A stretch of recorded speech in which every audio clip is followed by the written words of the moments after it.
Felix Cash knocks out Greg O'Neill in the first round. I use the word knocks out, or the term knocks out, very loosely though, because Greg O'Neill didn't really come to fight.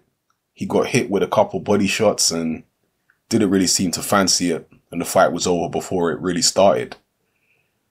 Now, Felix, there isn't really much else to say about this fight, if you want to call it a fight.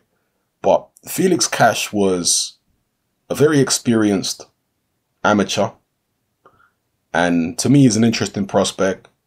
However, I don't know why. Maybe somebody can enlighten me here. He was relatively inactive in 2017. How come he hasn't had many fights? He turned pro in June 2016.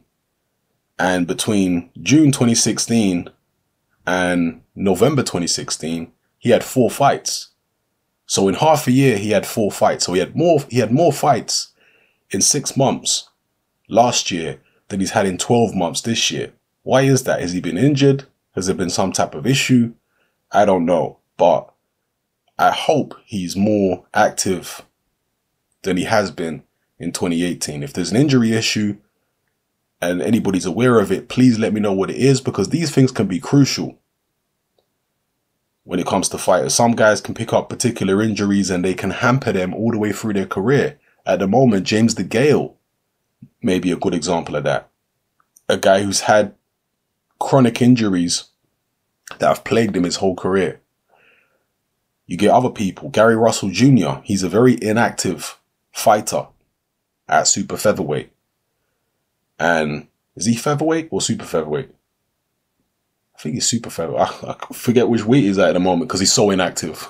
Demonstrates my point. But Gary Russell Jr. is so inactive because he's got very, very brittle hands. Again, another example of how an injury can plague a fighter all the way through his career. I hope that's not the case with Felix Cash. As I say, a talented young prospect. I think he's only in his early 20s or mid 20s maybe. He's a middleweight.